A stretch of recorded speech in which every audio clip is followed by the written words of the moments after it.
भगवान राम की अर्धांगिनी मां सीता का पंचवटी के पास लंकाधिपति रावण ने अपहरण करके 2 वर्ष तक अपनी कैद में रखा था। लेकिन इस कैद के दौरान रावण ने माता सीता को छुआ तक नहीं था। तो ऐसा क्या कारण था कि रावण ने सीता माता को छुआ तक नहीं? क्या माता सीता में सतीत्व की शक्ति थी, या कि रावण डरता था भगवान राम से? कहीं ऐसा तो नहीं कि रावण ने कोई वचन धारण कर रखा हो, या वह किसी शाप से बंधा हो? रावण जब सीता के पास विवाह प्रस्ताव लेकर गया तो माता ने घास के एक टुकड़े को अपने और रावण के बीच रखा और कहा, हे हे रावण, रावण, सूरज और किरण की तरह राम सीता अभिन्न है। राम व लक्ष्मण की अनुपस्थिति में मेरा अपहरण कर तुमने अपनी कायरता का परिचय और राक्षस जाति के विनाश को आमंत्रित कर दिया है। तुम्हारे को श्री राम जी की शरण में जाना इस विनाश से बचने का एकमात्र उपाय है, अन्यथा लंका का विनाश निश्चित है। सीता माता की इस बात से निराश रावण ने राम को लंका आकर सीता को मुक्त करने को 2 माह की अवधि दी। इसके बाद रावण या तो सीता से विवाह करेगा या उसका अंत। रावण ने सीता को हर तरह के प्रलोभन दिए कि वह उसकी पत्नी बन जाए। यदि वह ऐसा करती है तो वह अपनी सभी पत्नियों को उसकी दासी बना देगा और उसे लंका की राजरानी। लेकिन सीता माता रावण के किसी भी तरह के प्रलोभन में नहीं आई। तब रावण ने सीता को जान से मारने की धमकी दी, लेकिन ये धमकी भी काम नहीं कर पाई। रावण चाहता तो सीता के साथ जोर जबरदस्ती कर सकता था, लेकिन उसने ऐसा नहीं किया। आखिर इसके क्या कारण थे? राम के भाई लक्ष्मण ने रावण की बहन शूर्पणखा की नाक काट दी थी।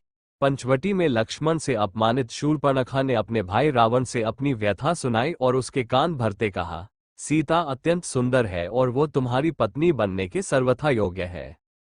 तब रावण ने अपने मामा मारीच के साथ मिलकर सीता अपहरण की योजना रची।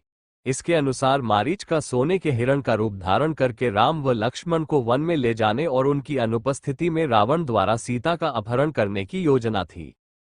इस पर जब राम हिरण के पीछे वन में चले गए तब लक्ष्मण सीता के पास थे, लेकिन बहुत देर होने के बाद भी जब राम नहीं आए तो सीता माता को चिंता होने लगी। तब उन्होंने लक्ष्मण को भेजा। राम और लक्ष्मण की अनुपस्थिति में रावण सीता का अपहरण करके ले उड़ा। अपहरण के बाद आकाश मार्ग से जाते समय पक्षीराज जटायु के रोकने पर रावण ने उसके पंख काट दिए। रावण ने सीता को लंकानगरी के अशोक वाटिका में रखा और त्रिजटा के नेतृत्व में कुछ राक्षसियों को उसकी देख रेख का भार दिया। सिर्फ सीता के अपहरण के कारण ही राम के हाथों रावण की मृत्यु हुई थी। यह उस समय की बात है जब भगवान शिव से वरदान और शक्तिशाली खड्ग पाने के बाद रावण और भी अधिक अहंकार से भर गया था। वो पृथ्वी से भ्रमण करता हुआ हिमालय के घने जंगलों में जा पहुंचा। वहां उसने एक रूपवती कन्या को तपस्या में लीन देखा। कन्या के रूप रंग के आगे रावण का राक्षसी रूप जाग उठा और उसने उस कन्या की तपस्या भंग करते हुए उसका परिचय जानना चाहा। काम वासना से भरे रावण के अचंभित करने वाले प्रश्नों को सुनकर उस कन्या ने अपना परिचय देते हुए रावण से कहा कि हे राक्षसराज, मेरा नाम वेदवती है। मैं परम तेजस्वी महर्षि कुशध्वज की पुत्री हूँ। मेरे वयस्क होने पर देवता, गंधर्व, यक्ष, राक्षस, नाग सभी मुझसे विवाह करना चाहते थे, लेकिन मेरे पिता की इच्छा थी कि समस्त देवताओं के स्वामी श्री विष्णु ही मेरे पति बने। मेरे पिता की उस इच्छा से क्रुद्ध होकर शंभु नामक दैत्य ने सोते समय मेरे पिता की हत्या कर दी और मेरी माता ने भी पिता के वियोग में उनकी जलती चिता में कूदकर अपनी जान दे दी। इसी वजह से यहाँ मैं अपने पिता की इच्छा को पूरा करने के लिए इस तपस्या को कर रही हूँ। इतना कहने के बाद उस सुंदरी ने रावण को ये भी कह दिया कि मैं अपने तप के बल पर आपकी गलत इच्छा को जान गई हूँ। इतना सुनते ही रावण क्रोध से भर गया और अपने दोनों हाथों से उस कन्या के बाल पकड़कर उसे अपनी ओर खींचने लगा। इससे क्रोधित होकर अपने अपमान की पीड़ा की वजह से वह कन्या दशानन को ये शाप देते हुए अग्नि में समा गई कि मैं तुम्हारे वध के लिए फिर से किसी धर्मात्मा पुरुष की पुत्री के रूप में जन्म लूंगी। महान ग्रंथों में शामिल दुर्लभ रावण संहिता में उल्लेख मिलता है कि दूसरे जन्म में वही तपस्वी कन्या एक सुंदर कमल से उत्पन्न हुई और जिसकी संपूर्ण काया कमल के समान थी। इस जन्म में भी रावण ने फिर से उस कन्या को अपने बल के दम पर प्राप्त करना चाहा और उस कन्या को लेकर वह अपने महल में जा पहुंचा। जहां ज्योतिषियों ने उस कन्या को देखकर रावण को ये कहा कि यदि यह कन्या इस महल में रही तो अवश्य ही आपकी मौत का कारण बनेगी। ये सुनकर रावण ने उसे समुद्र में फेंकवा दिया। तब वह कन्या पृथ्वी पर पहुंचकर राजा जनक के हल जोते जाने पर उनकी पुत्री बनकर फिर से प्रकट हुई। मान्यता है कि बिहार स्थिति सीतामढ़ी का पुनौर गांव वह स्थान है जहां राजा जनक ने हल चलाया था। शास्त्रों के अनुसार कन्या का यही रूप सीता बनकर रामायण में रावण के वध का कारण बना। अद्भुत रामायण में उल्लेख है कि रावण कहता है कि जब मैं भूलवश अपनी पुत्री से प्रणय की इच्छा करूं, तब वही मेरी मृत्यु का कारण बने। रावण के इस कथन से ज्ञात होता है कि सीता रावण की पुत्री थी। अद्भुत रामायण में उल्लेख है कि ग्रीष्मद नामक ब्राह्मण लक्ष्मी को पुत्री रूप में पाने की कामना से प्रतिदिन एक कलश में कुश के अग्रभाग से मंत्रोच्चारण के साथ दूध की बूंदें डालता था। एक दिन जब ब्राह्मण कहीं बाहर गया था, तब रावण इनकी कुटिया में आया और यहाँ मौजूद ऋषियों को मारकर उनका रक्त कलश में भर लिया।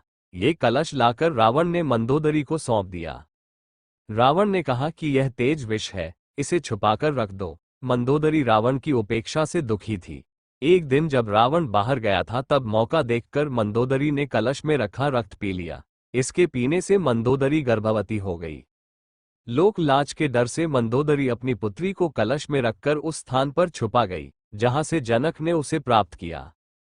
त्रिजटा नाम की राक्षसी को रावण ने सीता की रक्षा के लिए अशोक वाटिका में राक्षसनियों की हेड बनाकर रखा था।